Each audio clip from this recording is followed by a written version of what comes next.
We're live. Ben, have you seen this video? Steven Crowder destroying our leftist tears tumbler? Who?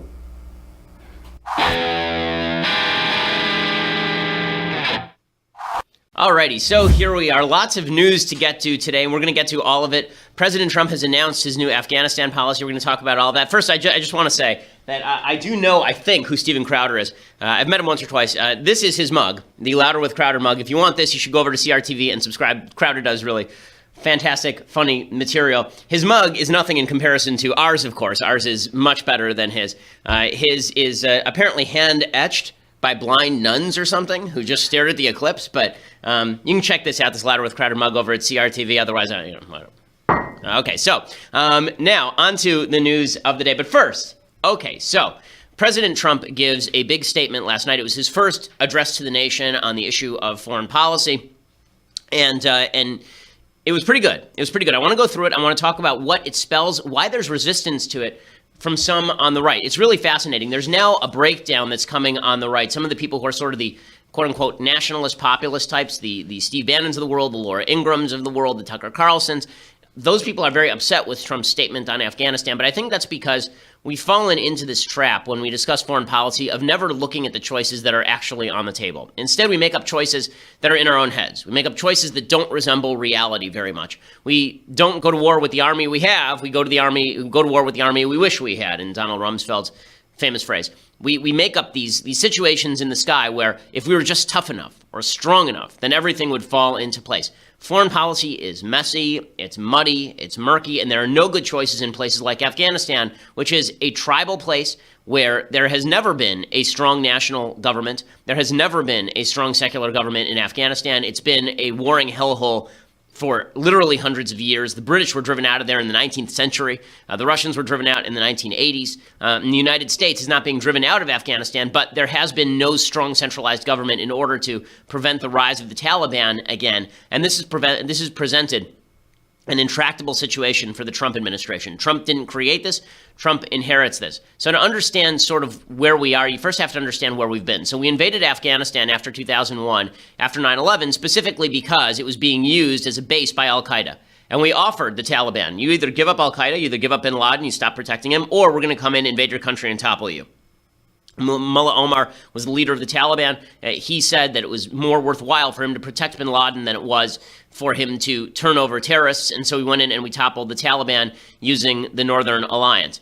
That quickly devolved into a corrupt central government that had to pay off all of these tribal leaders because the strongest leaders in Afghanistan were the tribal leaders from the beginning. And terror continued to be a serious problem in Afghanistan. After we conquered the country, we struggled to build a working system there. This is a country that had no history of democracy or human rights, and went in there thinking we were going to be able to transplant democracy and human rights. That ended up being, in large part, a failure.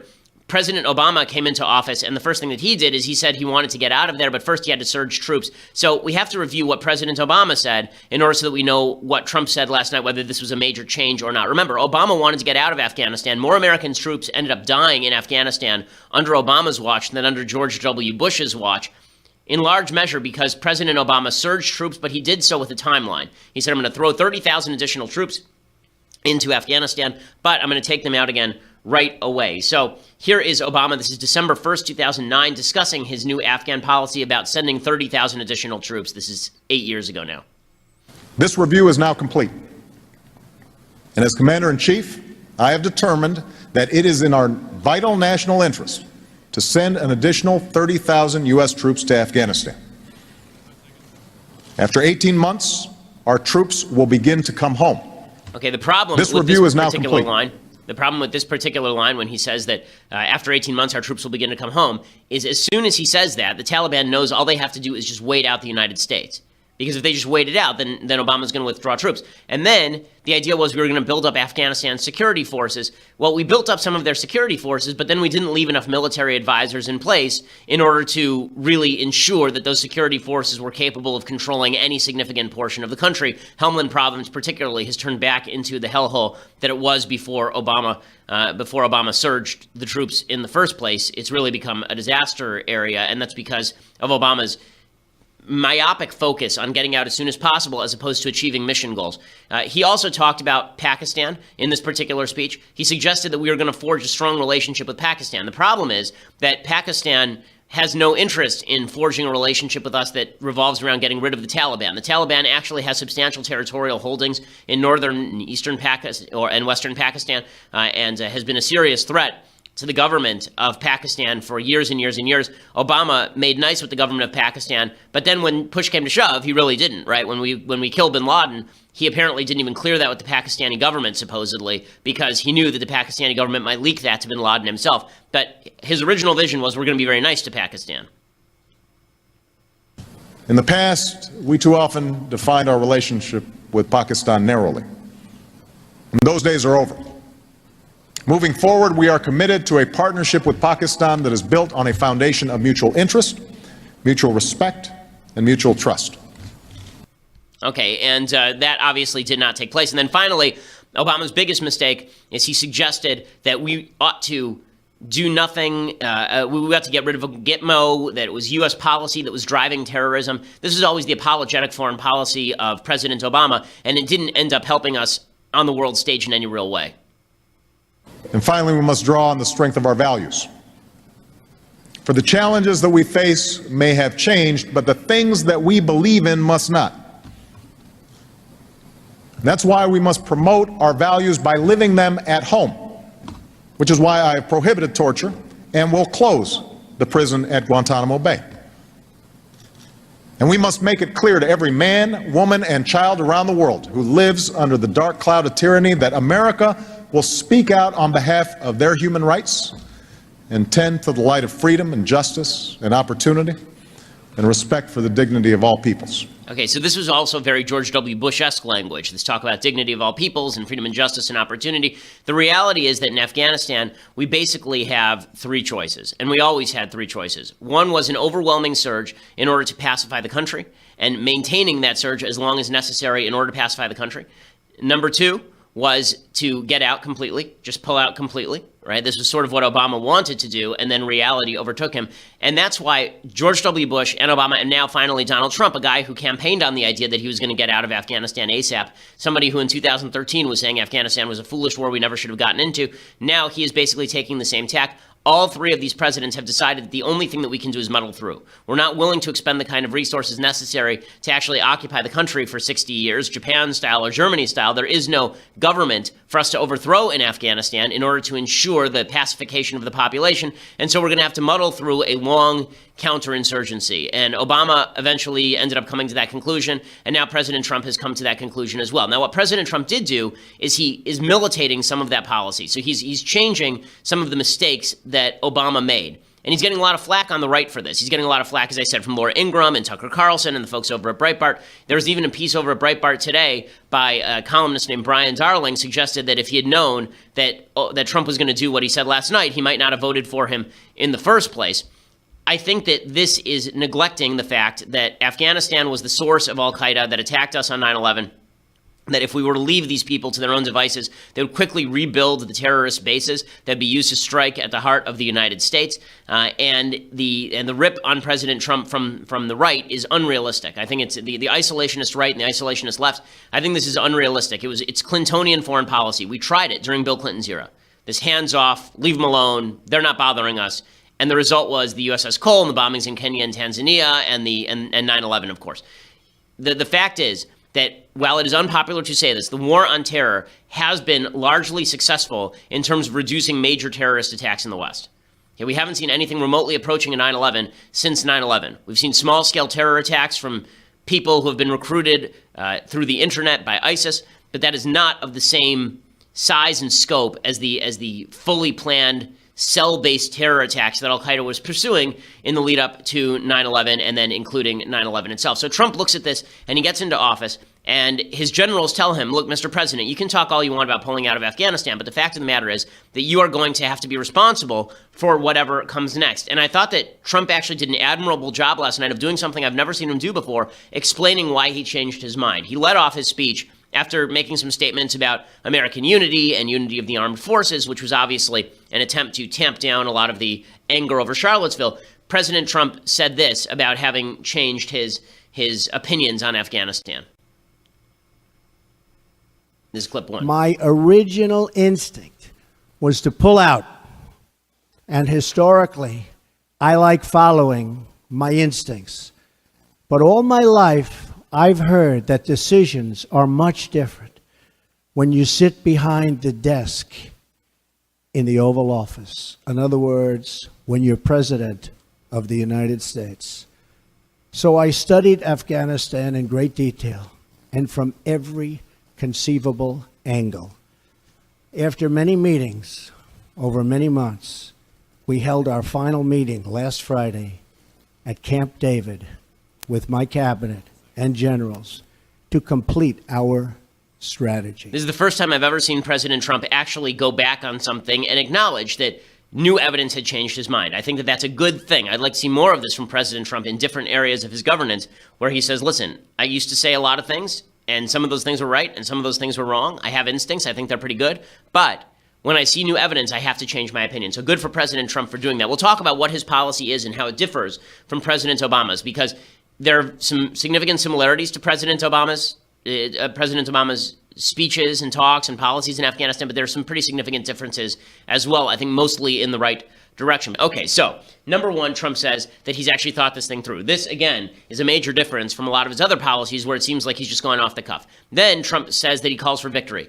The problem that I have with Trump calling for a quote-unquote victory is that whenever, Trump made a big deal during his campaign about saying, we never win anymore. We just, people, we never win, ever. No winning, ever. We haven't won. Okay, the problem is, we're not going to get victory in Afghanistan the same way that we got victory in Germany or Japan. Because there is no government to surrender to us. The Taliban are not going to surrender to us. They will just continue to break down into smaller and smaller terrorist groups. So when you say victory, the American people expect the ticker tape parade down the middle of Fifth Avenue. The American people demand a surrender document signed on the deck of a boat. Okay, none of that's ever going to happen. When he says we're going to achieve victory, then he needs to define what victory is. Here is Trump talking about what victory looks like to him. First, our nation must seek an honorable and enduring outcome worthy of the tremendous sacrifices that have been made, especially the sacrifices of lives. The men and women who serve our nation in combat deserve a plan for victory. They deserve the tools they need and the trust they have earned to fight and to win.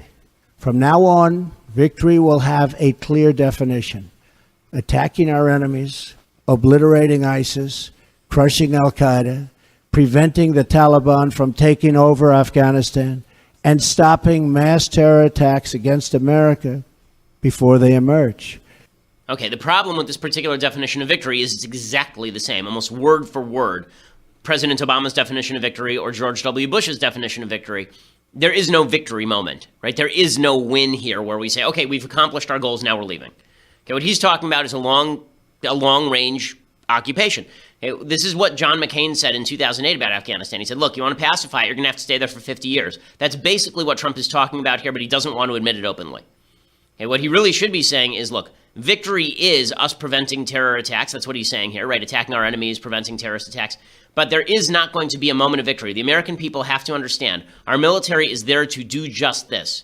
Our military is there to prevent these things. There's not going to be, expectations of the big ticker tape parade are not realistic. And I think that because Trump had sort of pushed that expectation of victory in Afghanistan for so long, it's difficult now for him to back off that language, even though there's not going to be the iconic victory moment that people are looking forward to. There is a difference in some of his rhetoric from President Obama. So he is refusing, obviously, to pull out. Unlike Obama, who said we're going to pull out after a certain period of time, getting out is the most important thing. He got a lot of criticism for this, Obama, and I think rightly so, because the mission has to be defined by what our goals are, not by your political goals in getting out as fast as possible. What Trump did yesterday actually took a fair bit of political courage. He said, listen, we're going to stay there because we need to be there. And I think that's right. Here he is saying that we cannot just pull out. A hasty withdrawal would create a vacuum that terrorists, including ISIS and al-Qaeda, would instantly fill, just as happened before September 11th. Okay, and he is right about that, of course. He then goes on to talk about Pakistan. So remember, President Obama talked about how Pakistan was going to be our new friend. They were going to help us in the war on terror. Trump said no such thing. He said, listen, Pakistan is not being very helpful, and that's why we're going to build up democratic allies like India. I think this is a very important thing, what Trump did here. India is a democratic bulwark and an anti-Islamist bulwark against countries like Pakistan and Afghanistan. Building them up in opposition to the Pakistani government is something the United States should have been doing long ago. What can India do against Pakistan in terms of tamping down terror? Not much, but we can at least create allies in the region who are interested in working with us to tamp down terror, particularly along the India-Pakistan border. That's a good thing. Pakistan should be intimidated that if they don't do what we want, there would be serious consequences, and those consequences may not come directly from us, but may come from our allies. Here's Trump directly calling out Pakistan. We can no longer be silent about Pakistan's safe havens for terrorist organizations, the Taliban, and other groups that pose a threat to the region and beyond. Pakistan has much to gain from partnering with our effort in Afghanistan. It has much to lose by continuing to harbor criminals and terrorists. Now, the most important thing Trump did last night is he talked about timelines. You remember, I just showed you the clip of Obama saying we're going to throw 30,000 troops in, and 18 months they'll be out. Really stupid, okay? That's like saying to your child, I'm going to give you a timeout, but the timeout's going to end in 3 minutes. Okay, you can't do that. Your kid's just going to wait out the timeout. When you give a kid a timeout, the idea is that the timeout is indefinite until the kid does what you want. When it comes to the Taliban, you have to throw troops in there for as long as it takes, and that's what Trump had the courage to say last night. Good for him. Here he is talking about this idea that the time-based approach needs to be gone, and instead we are going to make an approach based on the conditions on the ground. A core pillar of our new strategy is a shift from a time-based approach to one based on conditions. We will not talk about numbers of troops or our plans for further military activities. Conditions on the ground, not arbitrary timetables, will guide our strategy from now on. America's enemies must never know our plans or believe they can wait us out. I will not say when we are going to attack, but attack we will. Okay, so good for him. I agree that when it comes to arbitrary deadlines, that's foolishness. It's exactly the sort of arbitrary deadlines that we used to set in Vietnam. And I'll bet you a lot of what he is saying right now comes from H.R. McMaster, his national security advisor. H.R. McMaster wrote a very good book called Dereliction of Duty about American military policy in Vietnam. And one of his great critiques was this idea of graduated escalation, which was pushed by Robert McNamara, who was the Secretary of Defense under JFK and then later under LBJ. This idea that we are going to gradually, slowly increase the number of troops and announce every time how many troops we were adding to the battlefield, telling the Viet Cong exactly what sort of opposition they were going to face. H.R. McMaster says, listen, you go in and you do what you have to do, but you don't give signals to your enemies and you don't tell them when you're pulling in and pulling out. That seems to me eminently correct. Now, here's something that I think is wrong. Okay, Trump says he leaves the door open to negotiations with the Taliban. I think this is a big mistake.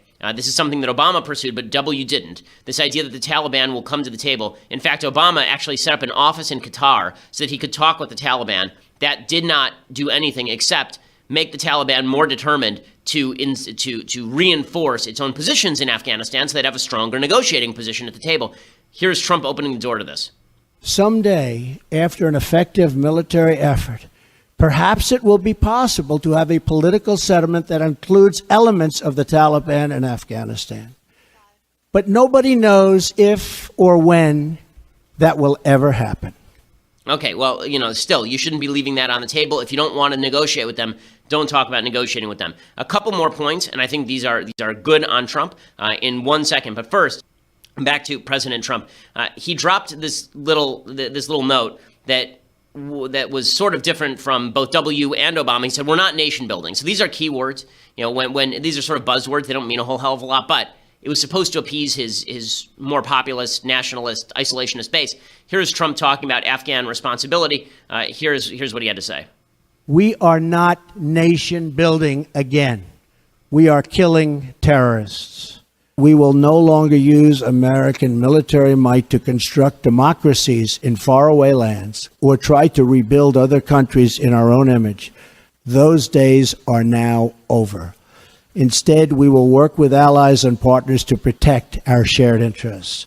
We are not asking others to change their way of life, but to pursue common goals that allow our children to live better and safer lives. This principled realism will guide our decisions moving forward. Okay, the reality of the situation, however, is that when he says we're not going to nation build, we are going to continue building up Afghanistan's security forces. It doesn't mean we have to build schools for them, but it does mean that we have to build up their security forces so that they can kill terrorists, and then they can use their resources to build schools. So this idea that we're not nation building, it's a little bit of a false divide. Okay, when you go in and you build up a nation's security forces to ensure their government is stable enough to take care of terrorism, that is, in fact, nation building. The best thing I think that Trump did in this speech is he said we're changing the rules of engagement. President Obama was very strong on the idea that he was going to, in top-down fashion, control the rules of engagement in Afghanistan. He was going to prevent our troops from being able to open fire on people if they'd hidden their guns. So there'd be situations where there'd be a terrorist and he would know that there were soldiers watching him. He'd drop his gun behind a car and run across the street. And our soldiers were told, okay, don't shoot at that guy because he doesn't have a gun, even though they'd seen him with the gun 1 second beforehand. Trump says, I'm going to relieve a lot of these rules of engagement and free our troops to do what they need to do. Military commanders are now in charge. This is good stuff. Finally, my administration will ensure that you, the brave defenders of the American people, will have the necessary tools and rules of engagement to make this strategy work and work effectively and work quickly. I have already lifted restrictions the previous administration placed on our warfighters that prevented the Secretary of Defense and our commanders in the field from fully and swiftly waging battle against the enemy. Micromanagement from Washington, D.C. does not win battles. Okay, good for Trump. This is, I think, the most important point. And this is, by the way, why we're winning against ISIS. It's not because we've dumped in an enormous number of additional resources. It's because Trump has taken the handcuffs off of our military commanders. That's really good stuff. So I want to talk about the blowback from the right that you're seeing from people like Tucker Carlson, why I think it's misguided, why I think that they're wrong, and why Trump, I think, is right. 4,000 troops may not be enough, but at least his reorientation towards the idea that he is going to push for a longer counterterrorism strategy in Afghanistan rather than just a unilateral pullout, I think that's correct. But we'll talk about the blowback that he's received. We'll also deconstruct some culture. We have a pretty epic deconstruction of culture today, so we'll do all of that. But first, you have to go over to dailywire.com and subscribe. We are a video show, not just an audio show. If you want to watch us live, $9.99 a month ensures that you can watch the entire show live. You don't have to wait until we post it later. And you can also, later, if you become a subscriber, when we do post the show later, we remove the ads, so you get the entire show completely straight through. You also get to be part of our mailbag. You get to watch the Andrew Klavan Show live beginning at 10:30 a.m. this morning Pacific time. You get to watch the Michael Knowles Show beginning at 12:30 p.m. Pacific time today. You get to be part of their mailbags as well. So we have lots of material for you over at dailywire.com. Go over and check it out. Annual subscribers get all of those things, plus this, the most magnificent of all tumblers, far better than the Louder with Crowder hand-etched mug. This, the Leftist Tears hot or cold tumbler. I've held them both in my hands, okay? There's no comparison. Sorry, Stephen, there's no comparison. It's just a magnificent piece of work. I mean, this is something that you'll treasure all your life. It is something that thousands of years from now, when they dig up the relics of an ancient civilization, this will be the only thing where they think this must have been some sort of god that the ancients worshipped. This Leftist Tier hot or cold tumbler, you get that with $99 annual subscription. Make sure you go over and subscribe right now. And also make sure that you go over to iTunes or SoundCloud and subscribe and leave us a review. We are fastest growing, largest conservative podcast in the nation.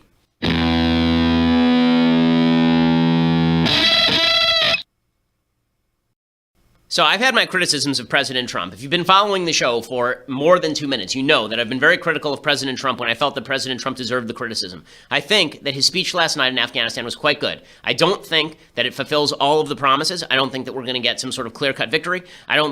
He's been saying that he is not going to release to the American public how many troops are going in. That sort of prevents us from getting a metric on how things are going in Afghanistan. But the idea that he was going to pull out, putting that aside, I think is a good move by President Trump. And I think that while 4,000 troops may not be enough to ensure the goals he wants, at least he is aiming at right goals and he's correcting some of the worst mistakes of the Obama administration in Afghanistan. He's getting flack from the populist Steve Bannon, Laura Ingraham right. So Laura Ingraham today tweeted out, "Who's going to pay for it? What is our measure of success? We didn't win with 100,000 troops. How will we win with 4,000 more?" The answer, of course, is that we're not going to win. We are going to maintain a presence there to prevent the creation of new terror cells that can harm America.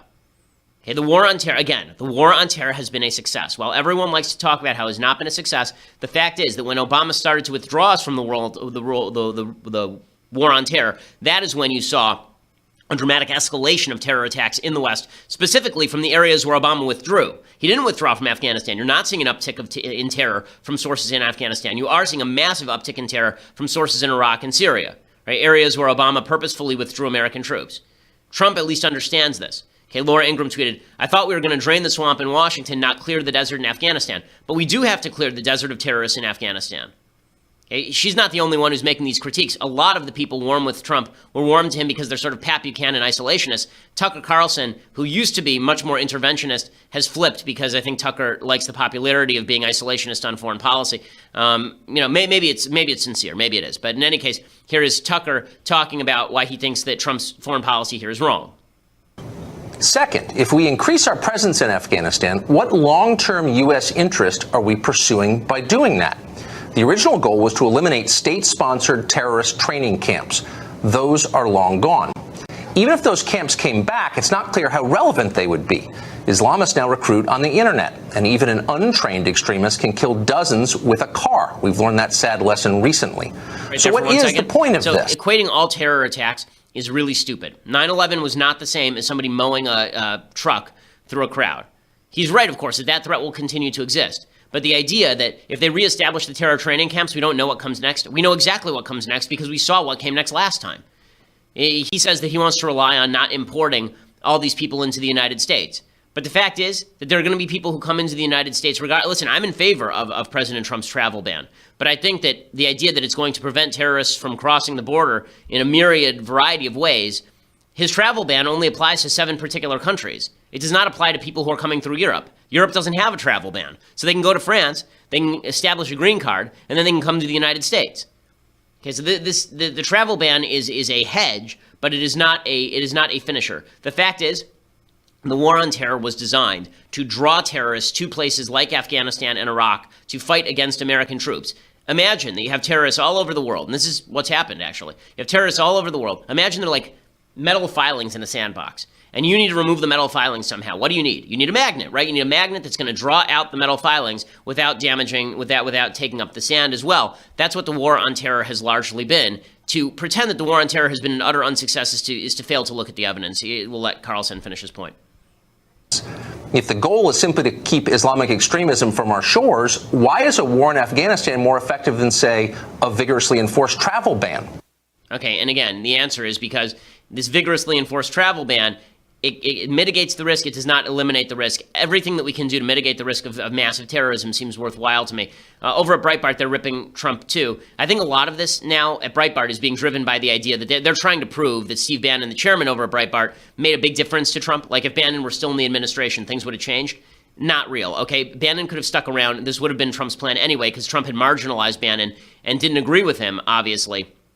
Over at Breitbart, Brian Darling wrote, quote, "I voted for Donald J. Trump because he promoted a foreign policy of restraint. I voted for Donald J. Trump because he promised change. I may have made a mistake." Okay, or maybe you're just mistaken on policy and Trump is right and you're wrong. Okay, those are words that don't frequently leave my lips, so definitely take note of them when they do. Okay, you're seeing people like Lindsey Graham cheer. The problem is that Lindsey Graham is such an interventionist that whenever he says anything, people tend to go, oh boy, not Lindsey Graham. But Lindsey Graham is warm on this policy. I think he's right to be. I'm proud. I'm relieved. I'm proud of the fact that President Trump made a national security decision, not a political decision. I'm proud of the fact that he listened to the generals, and most proud of the fact that he shows the will to stand up to radical Islam. I'm relieved that he did not take the advice to withdraw, which would have been disastrous, or create a mercenary army. So I'm very pleased, very thoughtful, very inspiring speech, and I can assure you a lot of people in Congress will be behind the president. Okay, so I think that is correct, by the way. Now, in other news where Lindsey Graham is pleased, but this time you shouldn't be, this is according to McClatchy today. Donald Trump aides are pushing him to protect young people brought into the country illegally as children and then use the issue as a bargaining chip for a larger immigration deal, despite the president's campaign vow to deport so-called dreamers. So now they're trying to push him, Trump's aides are trying to push him to enshrine DACA, the Deferred Action for Childhood Arrivals program, executive amnesty. You remember Trump promised he was going to get rid of it? Now they're saying to him, you should give citizenship to these kids, and in exchange, you should ask government to build the wall and to ensure that legal immigration levels are brought down. I see no reason why Trump should have to bargain with Congress on this particular point. As I've said for a long time, I'm not against the idea that certain children who arrived here in the United States and are beneficial to the country should be allowed to stay. I think that illegal immigrants should be judged on a case-by-case basis. They should have to go to the back of the line, but if they're good for the country, if they're useful for the country, if they served in the military, for example, or let's say they're going to college in engineering, and they're good for the economy, and they pay taxes, and they have families, I don't see why we would toss those people out of the country. I don't think they have the right to be here, however, and that means that you should deport the ones who don't belong here. Okay, trying to judge everybody as a class, I think, is foolish. This attempt to now trade away one of Trump's key campaign promises in order to achieve another of Trump's key campaign promises. You want to piss off Breitbart, you want to piss off Carlson, you want to piss off Coulter. There's no better way to do it. Okay, time for some things I like, things I hate, and then deconstructing the culture. So, things I like. Speaking of people going blind from looking at things in the sky, so we'll start with a book called The Day of the Triffids. This is a great science fiction novel by John Wyndham. It's largely forgotten. It's about agro-warfare, really, is really what it's about. It's about this idea that the Russians create this sort of super species of plant that distributes poison almost. But what happens is that one guy gets poisoned in the eyes by this, and then there's some sort of nuclear explosion. Everybody looks at the nuclear explosion in Britain and goes blind. And so he's the only one who's left able to be he's the only sighted person left in Britain, or one of the few. And so it's actually, the beginning of this book is the inspiration for the beginning of 28 Days Later. You know, like the person who did 28 Days Later said this, because the beginning of the book is the guy waking up in the hospital, and he's got bandages around his eyes. He takes off the bandages, and the streets are empty. There are blind people wandering around. You know, that's the inspiration. It's a good book. It's a very weird sci-fi book, considered sort of a modern classic. So go take a look. John Wyndham's The Day of the Triffids, worth reading. I read it several years ago. Don't remember it that well, but remember enjoying it. Okay, other things that are hilarious. So Shep Smith, I thought, was hilarious yesterday about the solar eclipse. As you noted from yesterday's show, I was not entranced with the solar eclipse. I think it's like the pictures are cool and everything. The people who are going nuts, like, ooh, an object moved in front of another object. Right. Like that's, like we move between the moon and the sun pretty much every month, which is why the moon looks like the sun looked yesterday. Whoop-de-doo.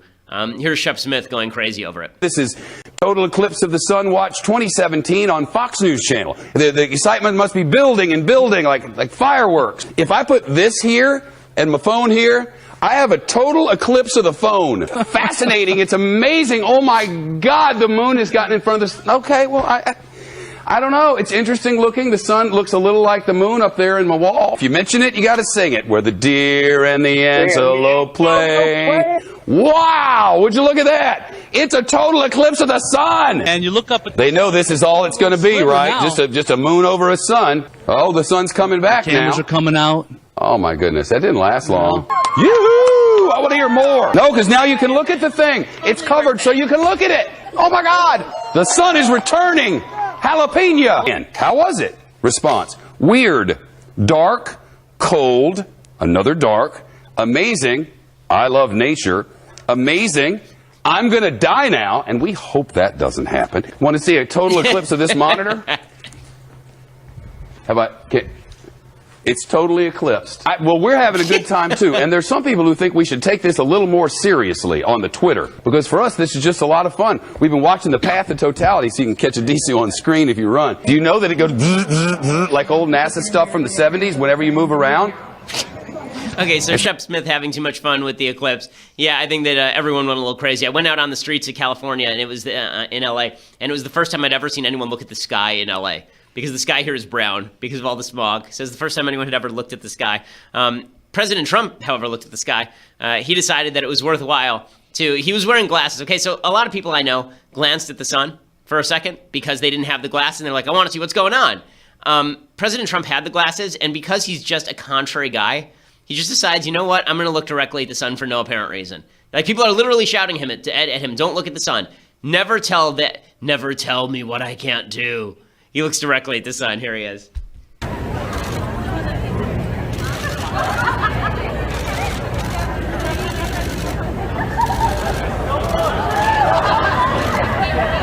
don't look, and he's looking up at the sun because he just has to. And Melania's like, what is wrong with you? Melania's just looking at him like, what happened to you? Like, were you dropped as a child? Like, what's... Pretty spectacular. So there's the president. It's going to be sad when in 3 days he's clinically blind and he can't read the teleprompter anymore, and then things are really going to get wild. But he is such a contrary guy that I think that what we ought to do at this point is suggest to President Trump that he definitely needs to cut. No matter what he does, he should not cut taxes. He should definitely not cut taxes, and then he will just destroy the IRS immediately. Pretty amazing. Okay, speaking of science that actually does amaze me, actually really cool science. This is very inspirational. There are a bunch of videos out now of people who are deaf and have been given cochlear implants or devices in their ears that allow them to hear for the first time. It really is quite incredible. Beeping. So now technically your device is on. Can you tell?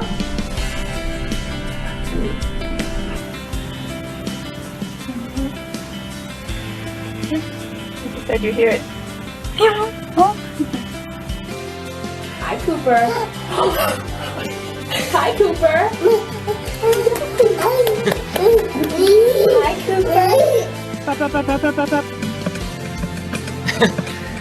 Now that's cool science, okay? So if we're going to talk about like amazing science, I'd rather watch that any day of the week over the solar eclipse. Super, super cool stuff. Okay, time for a quick thing that I hate, and then we'll deconstruct culture for a minute.